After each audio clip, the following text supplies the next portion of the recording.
영화를 폐막작으로 상영해 왔었는데요. 폐막식과 함께 올해 좀 이런 제도를 바꿨습니다. 그래서 사전에 폐막작을 선정해서 공표하고 관객들과 함께 이 폐막의 의미를 되새길 수 있는 작품을 선정하는 방식으로 좀 바꿨습니다. 그래서 올해 폐막작은 아르노 데스프레센 감독의 영화광들이라는 작품이고요. 이 영화는 익히 알고 있는 우리 이 데프레센 감독이 가지고 있는 자전적인 유년 시절의 기억과 그리고 영화사의 아주 주옥 같은 중요한 작품들이 서로 얽혀가는 아카이브 필름과 재현 다큐멘터리, 재현 장면이 이렇게 섞여있는 하이브리드 영화입니다. 그래서 영화의 어떤 바치는 헌사, 그리고 영화를 본다는 행위, 극장에 가서 영화를 본다는 행위, 이런 등등에 대해서 아주 심도 있고 또 즐겁게, 유쾌하게 고찰할 수 있는 작품이고요. 그래서 관객들과 함께 축제를 폐막하기에 좋은 작품이라는 생각에 의해서 폐막작으로 결정이 되었습니다. 자, 그러면 그 개막작 감독이신 니시타자인 감독이 보내주신 소개 말씀 영상과 개막작 폐막작 하이라이트 필름을 보시겠습니다.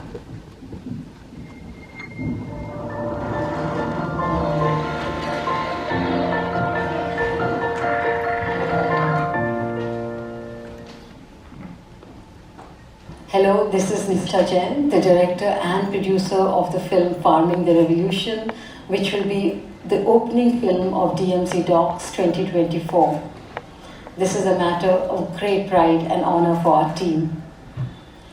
Farming the Revolution is a film about an epic farmers' protest that took place in Delhi during the COVID lockdown. The Indian farmers were demanding the repeal of the newly enacted farm laws, which were widely perceived as a threat to their livelihood. So they came to protest in hundreds of thousands in their tractors and trailers, but they were denied entry into the capital city. But they stayed for 13 long months on the highways and created a new zone of possibility behind the police barricades and a new language of people's power. So come and join me and my co-director Akash Basubatari to watch this timely and inspirational film about a non-violent people's resistance. So see you on September 26th.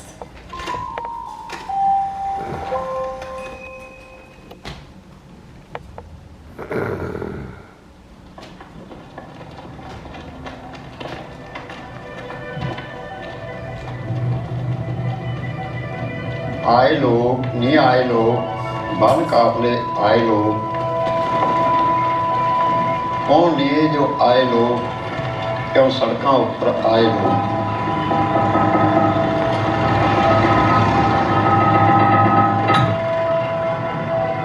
क्या ये पाकिस्तान से आए हैं, क्या ये चीन से आए हैं, या इन्हें किसी और ने पैसा देकर यहाँ भेजा है?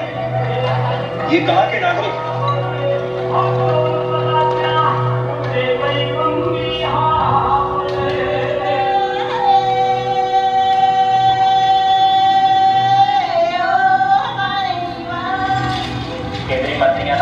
ਮੀਟਿੰਗ ਤੋਂ ਵੀ ਕਿਸਾਨ ਹੋਏ ਨਿਰਾਸ਼ ਕੇਂਦਰ ਖੇਤੀ ਕਾਨੂੰਨਾਂ ਨੂੰ ਰੱਦ ਨਾ ਕਰਨ ਦੇ ਬਦਲੇ ਕਿ ਉਹ ਸੁੱਤਾ ਸਦੀਆਂ ਤੋਂ ਅੱਖਾਂ ਉੱਤੇ ਰੱਖ ਦੁਪੱਟਾ ਤੇਰਾ ਮਾਲ ਲੁਟੇਰਿਆਂ ਨੇ ਸਾਰਾ ਲੁੱਟ ਲਿਆ ਭੋਲਿਆ ਜੱਟਾ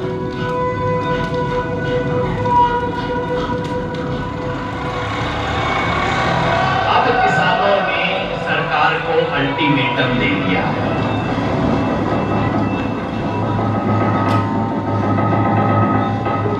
तुम हमारे साथ ये मीटिंग वाला खेल जो है बंद करो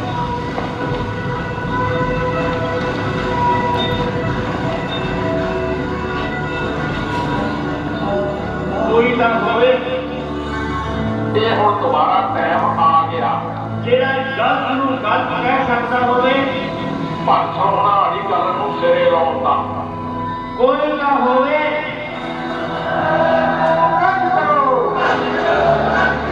ਜਿਹੜਾ ਇਹਦੇ ਹੰਕਾਰੀਆਂ ਦੇ ਸਾਹਮਣੇ ਛਾਤੀ ਤਾਣ ਕੇ ਕੰਮ ਕਰਦਾ ਹੋਵੇ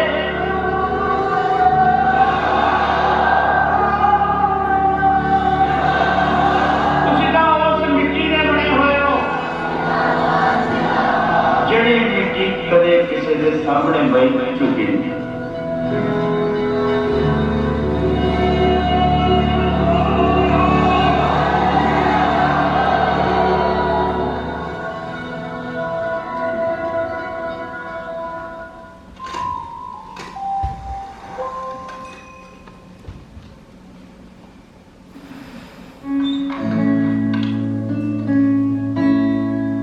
Delphine, tu es déjà allée au cinéma, hein? Oui, j'ai été avec toi, Annie.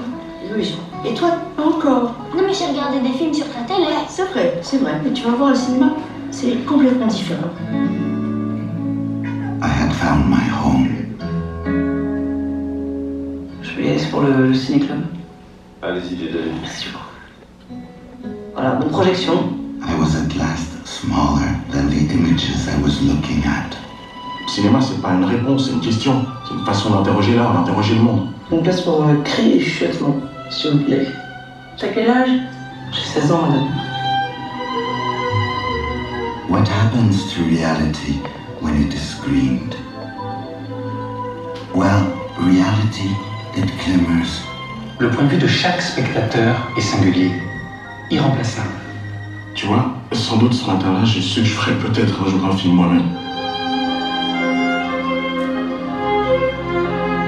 Les films qui comptent pour moi, j'aime bien les voir plusieurs fois. Combien de fois? Je sais pas, 3 fois. 3 fois? Mais pourquoi? Bah, la première fois, c'est pour découvrir. La deuxième fois, c'est pour admirer. Et après, c'est pour apprendre. Mais attends, qu'est-ce que tu regardes? C'est dans l'autre sens. Oui, je sais. The screen gave us the world as spectacle.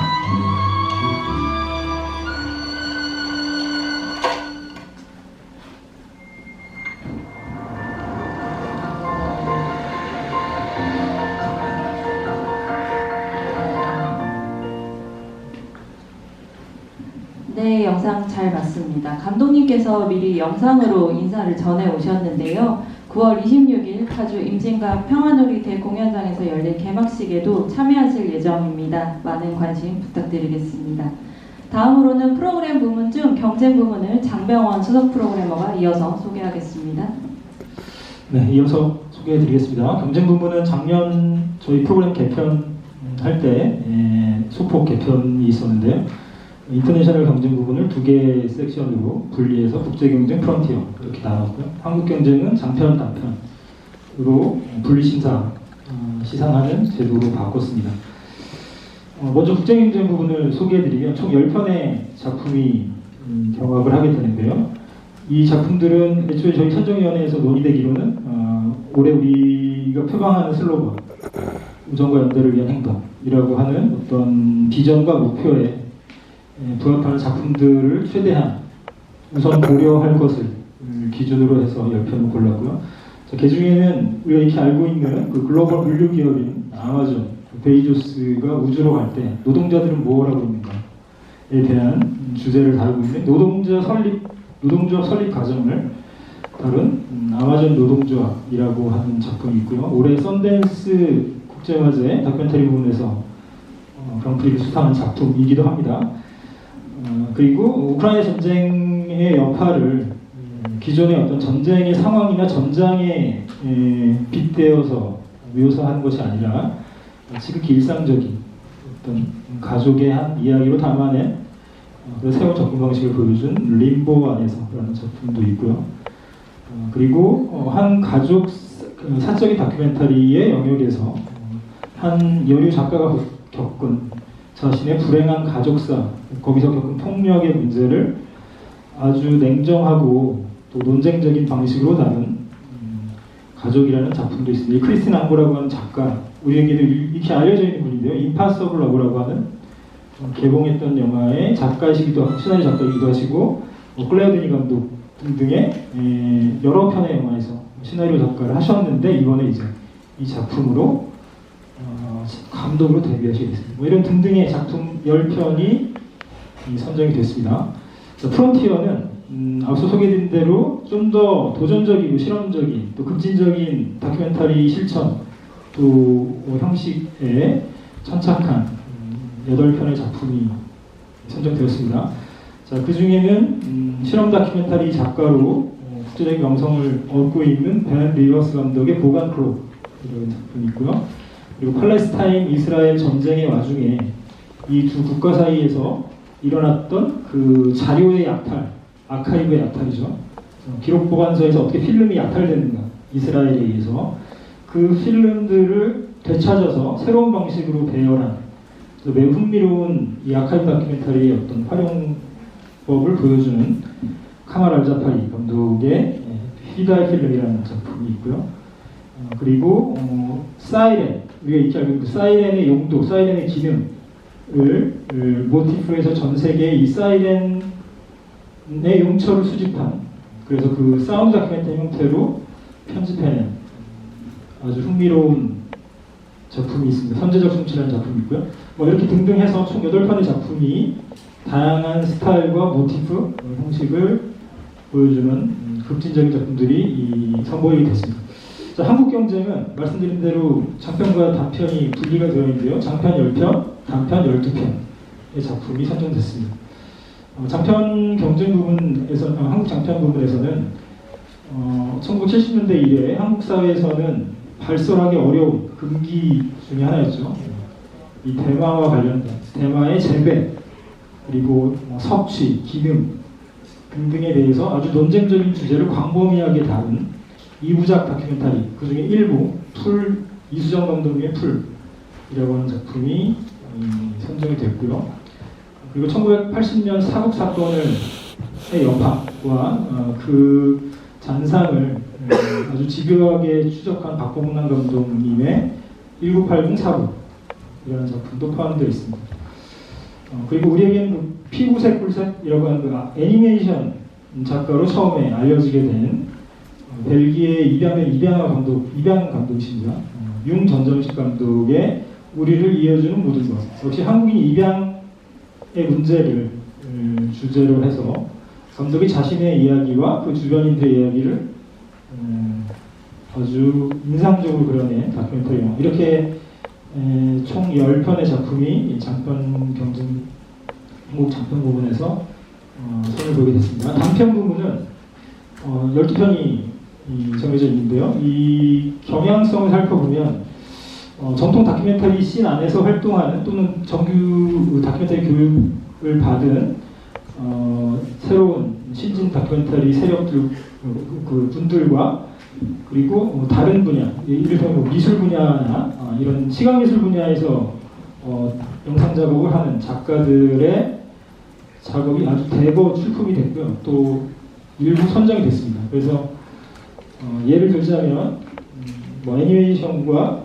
아카이브 다큐멘터리의 기법을 혼합하여서 새로운 아주 스타일을 보여준 바텍, 김민경 감독의 가락이라는 작품이 있고요.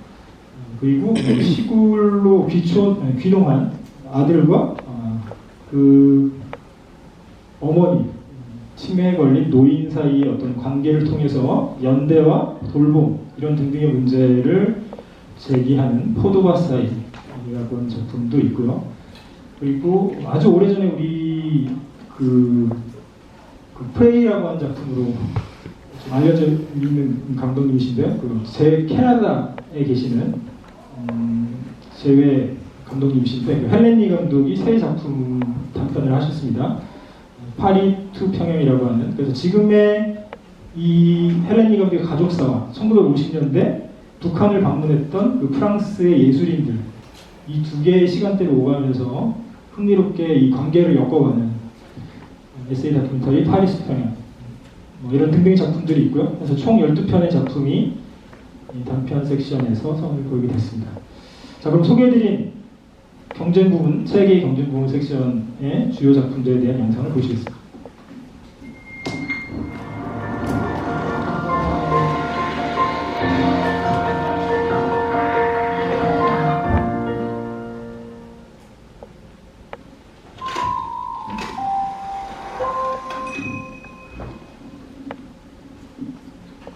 On s'est trompé, toi et moi, sur notre histoire. Kevin, meet Derek. Derek. Pas de chirurgie, je peux rien manger et il me propose de... ये कहाँ के नागरिक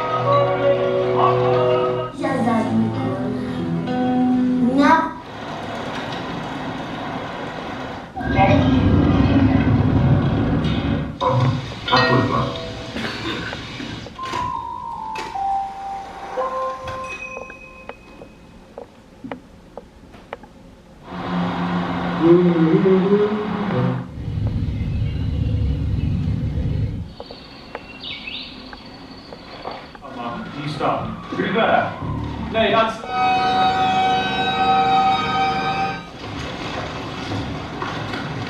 Oh, sorry. C'est bon.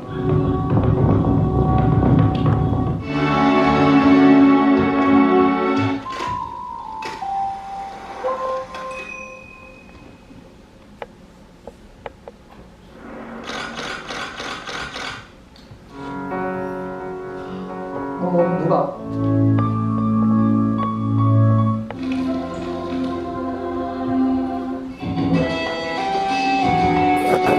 창문과 베란다에서 계단에 겠죠. 살았던 게 걔가 사는 것보다.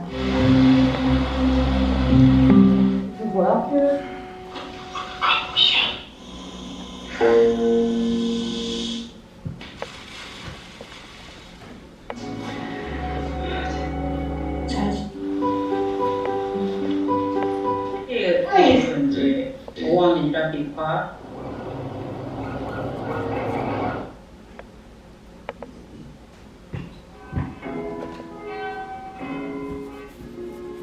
Alive.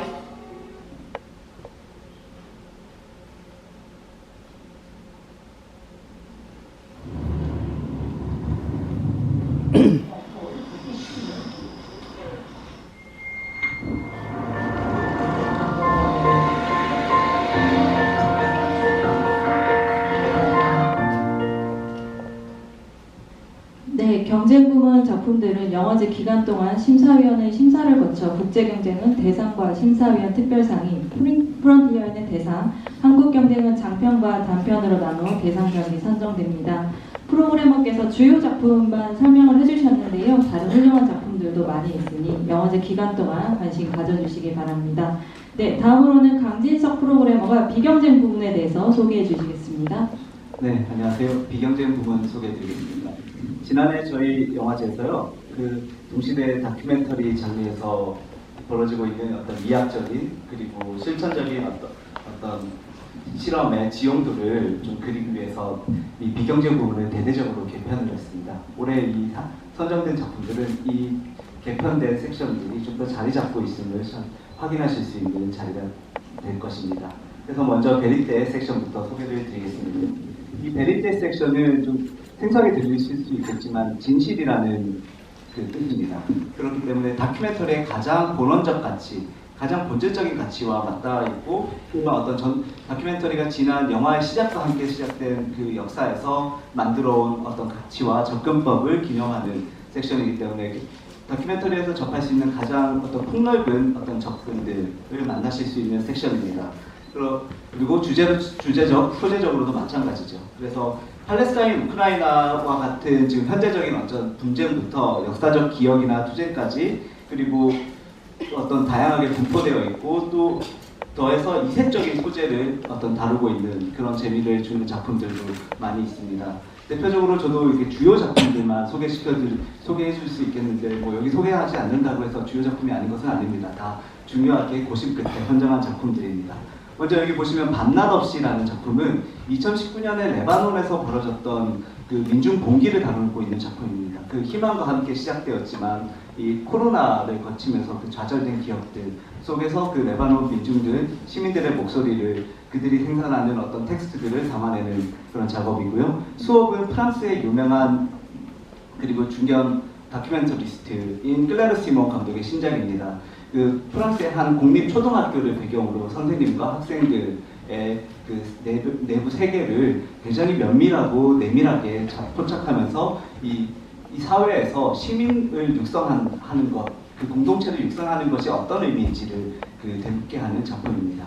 그리고 경쟁자는 일본에서 굉장히 센세이션했던 예능 프로그램이 있습니다. 일본판 트루먼 쇼인데 현실판 트루먼 쇼인데요.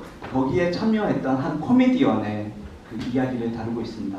굉장히 그 코미디언을 가둬놓고 그것들을 몰래 관찰하는 그런 예능으로 굉장히 역사상 가장 잔혹한 예능이라고 불렸던 그런 예능 프로그램이었는데요. 그것을 통해서 이제 미디어가 얼마나 이 센세이션을 만들어내고 한 인간의 어떤 삶과 경험을 착취하는지를 잘 보여주는 작품이고, 아마 이 주인공인 나스비라는 일본의 코미디언이 영화제 기간 중에 저희 한국을 내한해서 이제 관객들과 만날 예정입니다. 다음으로 다큐 픽션은 이 재연뿐만 아니라 다큐 픽션이라고 하면 재연을 먼저 떠올리실 텐데요. 재연뿐만 아니라 미디어 아트라든지 다른 어떤 다매체적 실천이라든지 퍼포먼스나 어떤 대상과의 공동 창작 등을 통해서 다양한 어떤 실험이 이루어지고 있고 다큐멘터리 장르에서요. 그런 에너지들을 만나실 수 있는 섹션입니다. 그렇기 때문에 굉장히 한편으로는 유의적이고 한편으로는 지적인 어떤 경험을 하실 수 있는 섹션인데요. 그 중에 대표적으로 사탄의 왕국이라는 작품은 미국의 사탄 숭배자 커뮤니티, 이 어떤 하위 문화라고도 할 수 있는데 그 커뮤니티 멤버들의 일상과 그들의 환상을 같이 섞어서 만든 작품입니다. 그리고 동시에 이 다큐 픽션이라는 것은 굉장히 현실을 포착하기 불가능할 때 진실을 추구하는 하나의 어떤 방법이 될 수도 있습니다. 예를 들어서 굉장히 엄격한 사법체제 안에서 살아가야 되는 싱가포르 사람들의 어떤 그 정치적인, 역사적인 경험을 다루는 다니엘 후이의 가장 어두운 밤이라는 작품은 이 감독이 그 싱가포르 역사에서 있었던 되게 중요한 사법적 사건들을 이제 모아서 하나의 대본을 만들고 캐릭터들을 만들어서 그 싱가포르의 그 사법제도와 그것 속에서 살아가야 되는 어떤 싱가포르 사람들의 역사를 표현을 하는 작품입니다. 이외에도 굉장히 흥미로운 작품들이 많이 있으니 한번 좀 보시면 좋을 것 같습니다. 다음으로 에세이 섹션은요, 이 작가의 어떤 주관이나 성찰을 동력으로 삼아서 어떤 새로운 서사, 스토리텔링의 방법과 이미지의 배열을 이제 추구하는 영화적인 어떤 접근법들을 조명하는 섹션입니다. 보통 에세이 필름이라고 하는 그 장르뿐만 아니라 이제 다큐멘터리 안에서도 에세이적인 어떤 굉장히 개인적이고 주관적이고 성찰적인 어떤 흔적들을 볼 수 있는 영화들을 좀 모아서 배열하는 섹션입니다. 그렇기 때문에 이제 뭐 픽션이나 논픽션 혹은 뭐 논리와 직관의 어떤 사이 경계를 좀 넘나드는 작품들이 많이 포함되어 있는데 그러면서 굉장히 소재적으로는 굉장히 시의성 있는 소재부터 시작을 해서 역사적인 소재까지 또 다양하게 다루고 있습니다. 올해 굉장히 세계적으로 주목받는 작가들의 그 작품들이 포함되어 있는데요. 여기 보이시는 로무알트 카마카라는 독일과 스위스를 배경으로 활동하는 감독의 보이지 않는 동물원은 스위스 치리의 동물원을 배경으로 합니다. 이 동물원에서 뭐 요즘 저희 또 판다나 이런 것들로 되게 동물원에 대한 관심이 많이 늘어나고 있죠.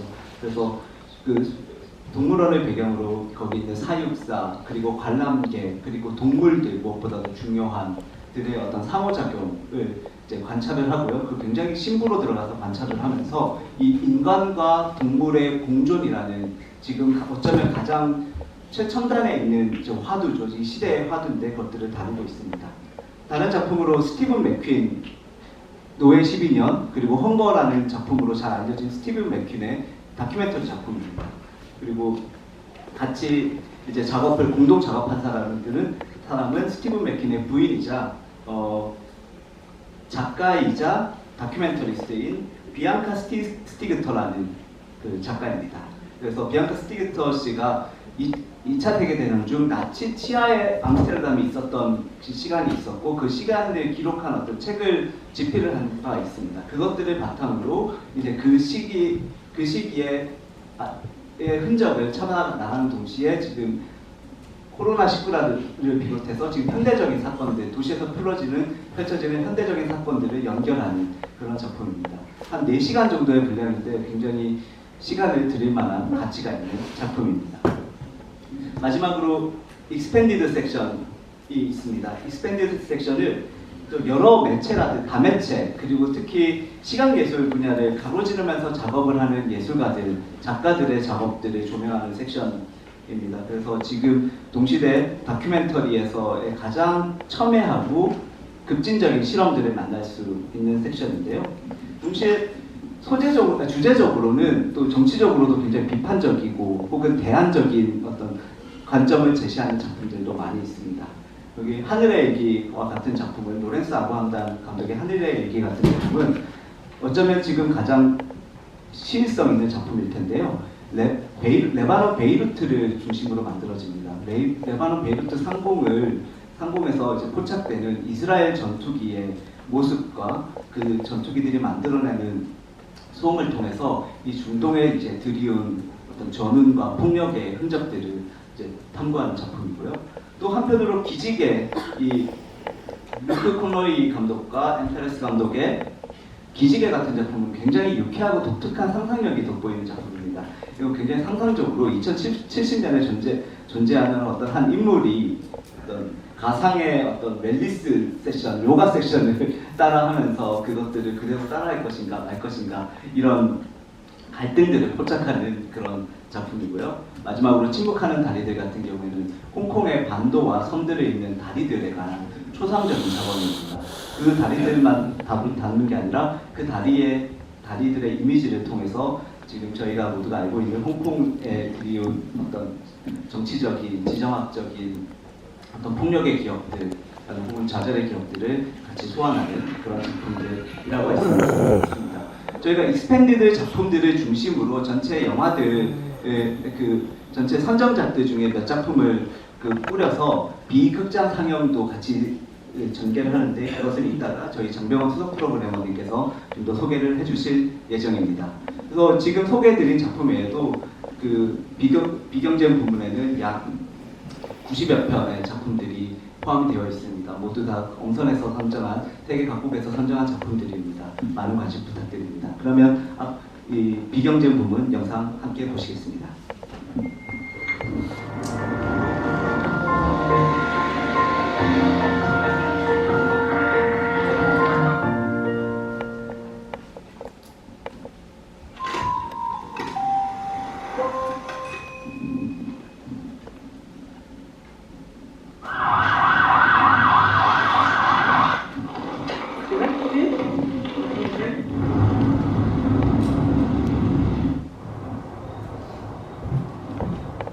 Every week, more than 30 million people tune in. Tell me, baby, do I want? I've never wanted to be anything other than my singer.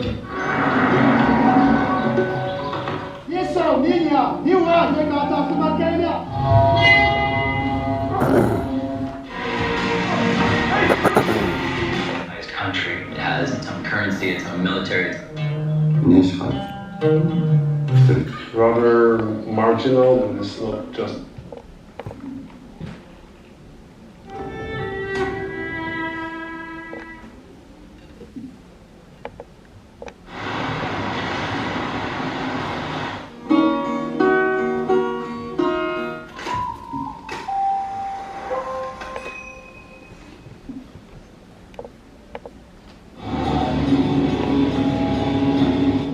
I'll always be here for you.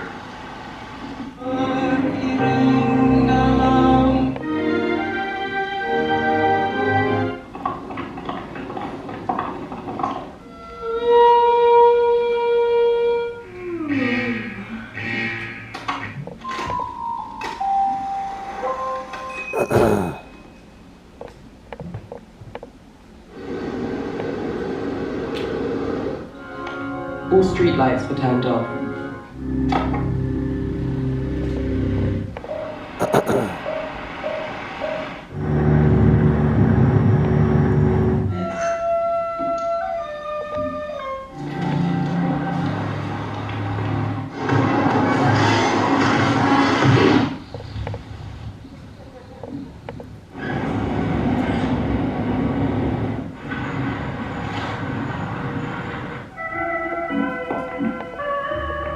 Raymond Hamilton. I ain't afraid of death.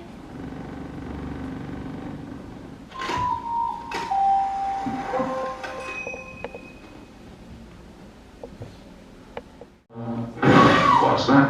What the hell are you doing? All fairly expected. 영화제에서는 해마다 기획전을 3가지 카테고리로 나눠서 제시를 해오고 있습니다. 먼저 저는 작가전과 주제전을 먼저 소개드리도록 하겠습니다. 올해 저희가 조명하는 작가는 독일의 건축 영화의 거장으로 알려진 하인츠 에미홀츠 감독입니다. 하인츠 에미홀츠 감독은 1960년대부터 작업을 시작했고 한 굉장히 오랜 역사와 필모그래피를 자랑하는 감독인데요. 50편, 정확히는 90편에 이르는 필모그래피 영화와 그리고 800장이 넘는 드로잉을 같이 그려낸 어떤 제조사이자 일러스트레이터이자 영화 감독입니다. 저희 올해 특히 이 하인츠 에미홀츠 감독은 여러 가지 카테고리라든지 키워드들을 중심으로 이제 시리즈를 구성을 해서 자신의 어떤 필모그래피를 이제 구축을 해서 그 90편을 이제 만들어낸 마치 필모그래피와 하나의 어떤 건축을 하는 듯한 그 방식의 예술 세계를 보여주는 굉장히 독특한 이제 거장인데요. 올해 이 감독의 가장 초기작인 어떤 실험 영화부터 시작해서 아직 미공개된 최신작까지 총 15편의 영화를 자서전으로서의 필모그래피라는 제목으로 이제 저희가 제시를 합니다. 그래서 신작인 어떤 더스트, 여기 보시는 더스트나 스트리트스케이프와 같이 기본적으로 이렇게 자신의 자전적인 경험과 건축에 대한 탐구 그리고 어떤 배우와의 협업을 통해서 작업하는 이런 그 극과 다큐멘터리를 섞은 어떤 작품부터 로마의 콘크리트처럼 굉장히 구체적인 특정한 어떤 건축가를 정해서 그의 작품 세계를 깊게 탐구하는 어떤 고전적인 건축 다큐멘터리까지 여러 가지 작품들을 선정을 해서 소개를 할 예정입니다. 그리고 이와 함께 저희 영화제 기간 중에 이 아까 말씀드린 것처럼 800장이 넘는 드로잉을 그리고 텍스트를 만들어낸 또 작가이기도 합니다. 이분의 그 드로잉들을 가지고 저희가 또 전시를 함께 준비를 했습니다. 이 부분은 이따 추후에 다시 설명드리도록 하겠습니다. 다음으로 주제전으로는요. 한국 다큐멘터리 미학과 어떤 실천에 굉장히 중요한 위상을 차지하고 있지만 최근에 이제 영화제라든지 이런 데서 이런 곳에서 이런 장에서 좀 비중이 좀 줄어들고 있는 어떤 부분인데요. 한국의 미디어 액티비즘을 좀 조명하는 섹션입니다. 그래서 연대의 연대기라는 제목의 주제전입니다. 그래서 2000년대 중반 이후에 한국 독립 다큐멘터리의 어떤 중요하고 좀 변별되는 실천으로 굉장히 느슨한 어떤 집합적 연대체의 형태로 특정한 현장이나 아니면 동시대의 한국 사회의 어떤 초상을 그려내는 작품들 혹은 특정한 어떤 싸움이 벌어지거나 어떤 분쟁이 있는 현장에 참여하는 그런 어떤 실천들을 조명하는 작품입니다. 그래서 2005년에 5년의 풍경을 한국 사회의 풍경을 담고자 했던 불타는 필름의 연대기라는 작품에서 시작해서 용산 참사 그리고 삼척 혁발전소 반대에 관한 시민 투표 그리고 차별금지법 제정을 위한 싸움 그리고 이태원 참사를 경유를 해서 지금 2024년에 한국 사회의 풍경과 또 동아시아의 어떤 지정학적인 풍경을 다루는 작품까지 포함 7편의 어떤 작업들이 포함되어 있습니다. 작품 수로는 7편이지만 참여하는 감독들은 수십 명에 이릅니다. 아까 말씀드린 것처럼 집합적 연대체의 형태로 된 작업들을 모아놨기 때문에 이들이 함께 한 자리에 모여서 어떤 지난 20년 동안 벌어졌던 어떤 한국의 어떤 미디어 액티비즘의 어떤 단면들, 장들, 기억들을 다시 논의하고 이제 앞으로 우리가 같이 무엇을 할 것인가를 또 모색하는 자리를 만들 예정입니다. 그래서 한 가지 더 말씀드리면 아까 위원장님께서 잠깐 소개해 주셨지만 저희가 영화제에서 올해 현장의 POV라는 이름의 현장 미디어 활동 제작 지원 프로그램을 신설했습니다. 그래서 약소하지만 어느 정도의 제작 지원금을 현장에서 활동하는 다큐멘터리스트 혹은 액티비스트들에게 지원을 하는데요. 그 과정을 거쳐서 완성된 2편의 작품이 또 이 연대의 연대기에 포함되어 최초로 공개될 예정입니다. 네, 다음으로 아카이브전은 정병훈 수석 프로그래머님께서 소개해 주시겠습니다. 네, 세 번째 기획전 곡지 소개해 드리겠습니다. 모던 코리아 시네마라는 제목의 아이템인데요. 여러분들 익히 다 알고 계신 2018년부터 시작된 방송 다큐멘터리 연작 시리즈 모던 코리아 네 번째 시즌이 지금 제작 중에 있고요. 9월에 이제 KBS를 통해서 방송이 되는데 저희가 기획한 이 모던 코리아 시네마는 방송 다큐멘터리의 어떤 한계나 매너리즘을 초월해서 이 시리즈 연작이 이룬 성취가 무엇인지에 대해서 영화적인 관점에서 조명하는 그런 기획입니다. 그래서 10개월 전 정도부터 저희가 이 제작진과 공동 기획까지는 아니지만 제안을 했습니다. 영화 버전을 만들어보자. 그리고 영화라고 인식하고 한번 제작해보자. 이 시즌4를.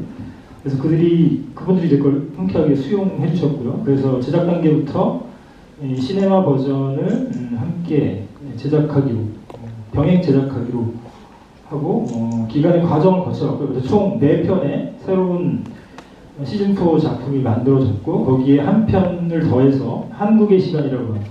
이 한국의 시간이 이제 방송되지 않는 저희 영화제에서만 공개되는 작품 다큐멘터리 영화인데요. 기존의 시즌들을 총화하고 이 아카이브 프로젝트 모던 코리아가 어떤 기획인가에 대해서 피력하는 그런 몽타주 다큐멘터리 필름입니다. 그래서 이렇게 총 5편의 작품을 영화 버전으로 선보이게 됐고요.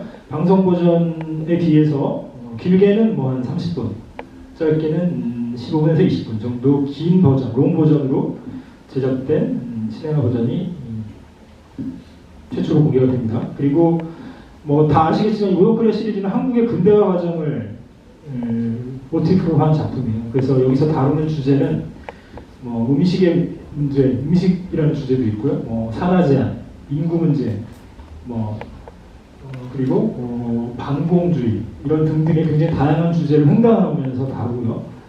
이 주제들이 실제로 한국의 근대화 과정에 어떻게 기여했고 한국인이라고 하는 것이 어떤 특성을 갖고 있었는지에 대해서 성찰할 수 있게 하는 에세이 다큐멘터리의 어떤 한 높은 성취를 보여주는 그런 저는 영화라고 생각하고 이것을 프로그래밍 했습니다. 그래서 새롭게 어떤 이 시리즈를 조명하는 데 있어서 좀 좋은 기회가 되지 않을까라고 생각하고 있습니다.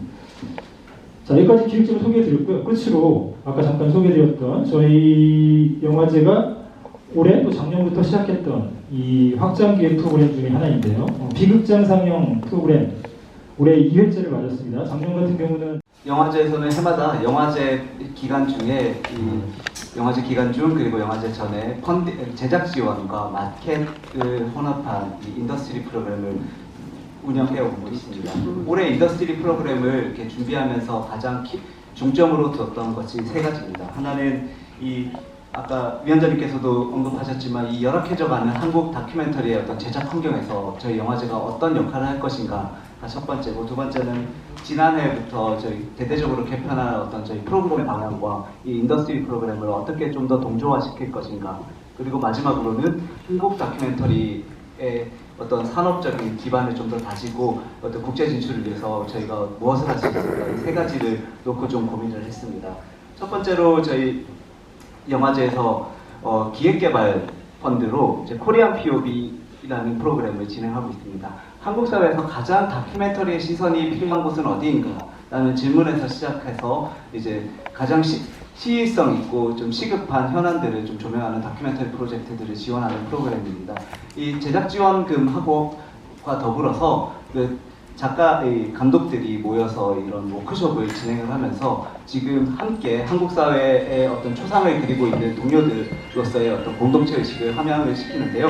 또 동시에 저희 영화제 기간 중에 저희가 지금 한국 사회에서 만들어지고 있는 다큐멘터리 프로젝트들을 가장 폭넓게 만날 수 있는 자리로 저희 DMZ 덕스 인더스트리를 만들고자 합니다. 그래서 코리안 POV에 참여한 10개의 프로젝트에 더해서 글로벌 피칭 아카데미라는 또 다른 기획개발 프로그램에 참여한 작품들까지 총 15편의 기획개발 단계에 있는 프로젝트들이 쇼케이스를 할 예정입니다.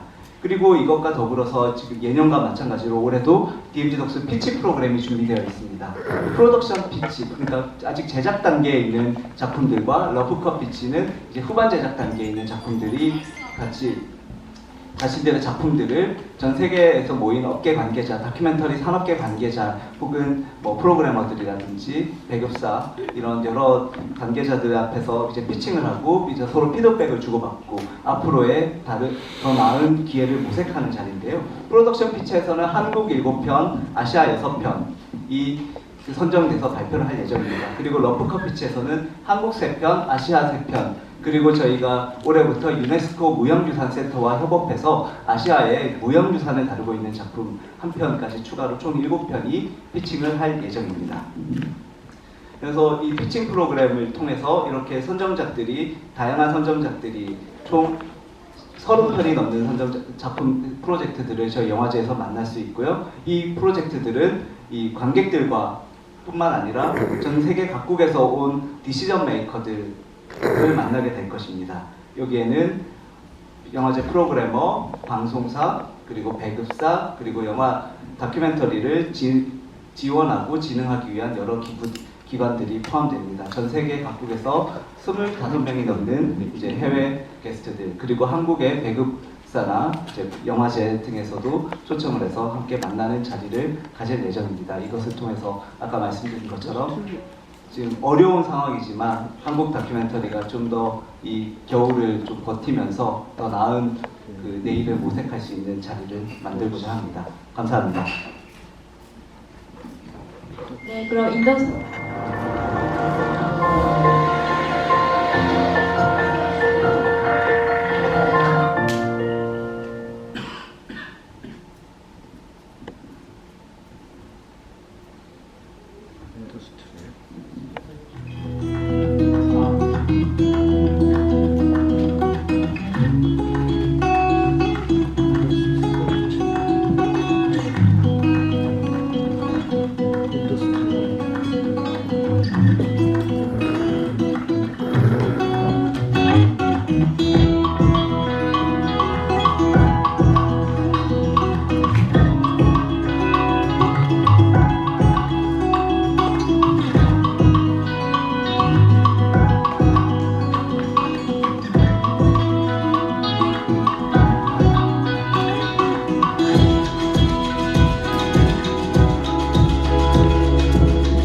네, 앞서서 소개를 못 드렸는데요. 저희 DMZ 닥스 인더스트리 프로젝트 선정작 소개 영상이었습니다. 네, 지금까지 제16회 DMZ 국제 다큐멘터리 영화제 개폐막작을 포함한 주요 프로그램과 산업 프로그램인 DMZ 닥스 인더스트리에 대해서 소개를 해드렸습니다. 혹시 질문하실 내용이 있으세요? 예원적인 어떤 부분을 하시는 부분들은 굿즈 정도로 해결할 수 있는 부분은 아니라고 봅니다. 훨씬 더 제도나 정책 쪽에서 훨씬 더 많은 부분이 돼야 될 부분들이 있고요. 또 한편으로는 다른 현재의 어떤 제작 시스템, 저희 이번에 포럼도 제작 환경과 또 그 제작이 되어서 또 그 개봉까지 갈 때 있어요. 현장에서의 어려움 같은 것들을 포럼도 할 텐데요. 그런 부분을 좀 더 구조적으로 들어보는 작업들이 필요하다고 생각합니다. 저희들 영화제 한 5억 정도 예산 작감이 됐는데 아까 했던 수원 쪽에서 한 2억 정도를 해서 별도 행사를 가지지만 그 자체가 저희들 영화제에 도움이 되는 것은 아니거든요. 그래서 다행히 조금씩 이렇게 해서 그럼에도 불구하고 우리가 영화제가 받고 나간 이유는 뭔가 하면 오히려 지금이야말로 다큐멘터리가 더 필요하다고 생각해서 받고 나갔다고 생각하는 거고요. 말씀하신 대로 집중이라고 하는 부분들은 저는 충분히 일리 있다고 생각을 합니다. 하지만 외람된 말씀이지만 저는 오히려 지금이 다큐멘터리 시대라고 생각을 하고 있고요. 이 험악해진 좌절의 세상을 바라보는 것은 제대로 된 기록과 제대로 된 문제 진단이 필요하고 그것은 다큐멘터리밖에 저는 없다고 생각을 합니다.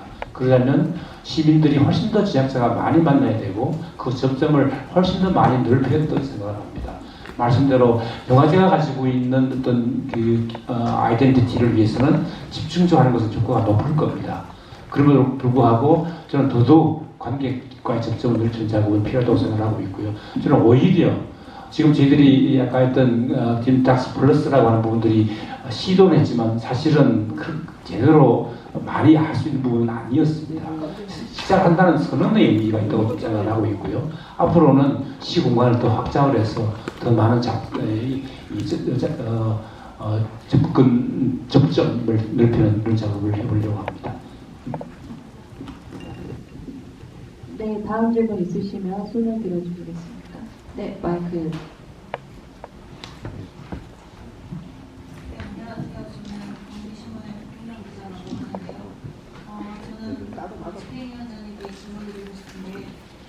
다큐멘터리가 이제 겨울이라고 표현을 하시는데 다큐멘터리의 현주소는 지금 어떻고 이제 영화제를 통해서 어떤 방향으로 이제 나아갈지 그거에 대해서 생각을 해주고 싶습니다. 저는 현실을 기록하는 제1선의 다큐멘터리 제작자들이 있고요. 그분들이 세상을 바라보고 관찰하고 발견하고 그리고 기록하는 작업이라고 저는 봅니다. 그런데 사실은 다큐멘터리 영화제는 그분들의 작업을 전제로 합니다. 그분들이 만약 작업이 불가능하다면 영화제도 없습니다. 저희들이 고민하고 있는 부분이 바로 그 접점들이고요. 우리가 현실을 제대로 기록하는 다큐멘터리, 좋은 다큐멘터리가 만들어지려면 제작 환경이 바뀌어져야 됩니다. 그 부분이 없다는 부분 때문에 저희 영화제가 어떻게 그분들과 더 가까이 갈 수 있는 방법이 없는지를 고민을 하고 있는 중이고요. 그래서 어떻게 말씀을 드려야 될까요? 겨울은 영화제도 겨울이지만 좀 영화제보다 더 심각한 부분들이 제작자의 겨울이라고 생각하고 있고 그 부분들을 영화제뿐만 아니라 정말로 그것이 어떤 형태든지 구조적으로 시스템적으로 만드는 작업들을 사실 그래서 지금 영화제에 있는 모임도 만들어지고 있고요. 영화 제작자들 사이에서도 이런저런 모임들이 만들어져서 발언을 하기 시작을 했습니다. 그래서 그런 작업을 통해서 조금 더 현실을 좀 바꿔보고 제작 현장에 조금 더 창작하는 행위가 조금 더 적극적으로 이루어져서 더 기록되는 행위가 제대로 될 수 있도록 노력하도록 그렇게 하겠습니다. 네, 또 질문 있으신 분 손을 들어주시면 마이크를 드립니다. 저쪽 끝에요. 네.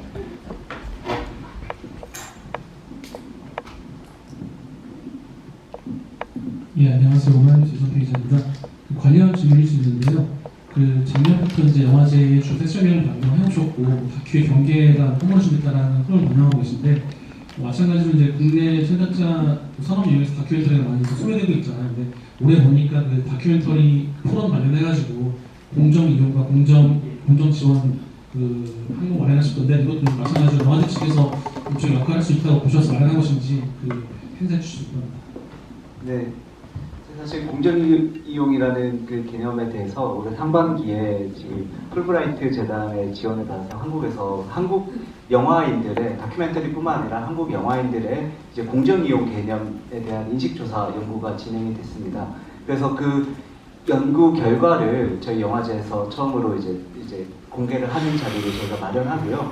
그와 더불어서 그냥 그 연구 결과를 발표하는 것만이 아니라 이것이 실질적으로 미국에는 이 공정이용의 어떤 베스트 가이드라인이라고 하는 가장 공정이용 개념을 어디까지 손용할 수 있을지에 대한 가이드라인이나 이런 것들이 좀 되어 있는 상태입니다. 그렇다면 이게 한국에서는 어떤 버전이 가능할까에 관해서 뭐 법학 전문가들이라든지 저작권법을 포함한 법학 전문가들의 발표도 같이 하면서 이런 공정이용의 가장 큰 뭐랄까 이 혜택을 볼 수 있는 이런 아카이브 푸티지라든지 그런 작업을 많이 하시는 그 작가들의 그 사례 발표도 같이 이루어지고요. 그리고 무엇보다도 다큐멘터리의 어떤 단체들 혹은 창작자 모임들을 대표하시는 분들이 함께 토론을 해서 향후에 이것들을 어떻게 공론화시키고 공정이용을 한국에서 어떤 방식으로 좀 그 공적이고 좀 선용할 수 있는 방식으로 정착시킬 수 있을지에 대한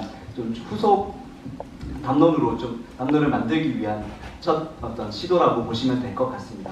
이후에 또 이루어지는 그런 노력들이 더 중요할 것 같고 저희가 그 마중물에 좀 힘을 보탠다라고 생각해 주시면 좋을 것 같습니다.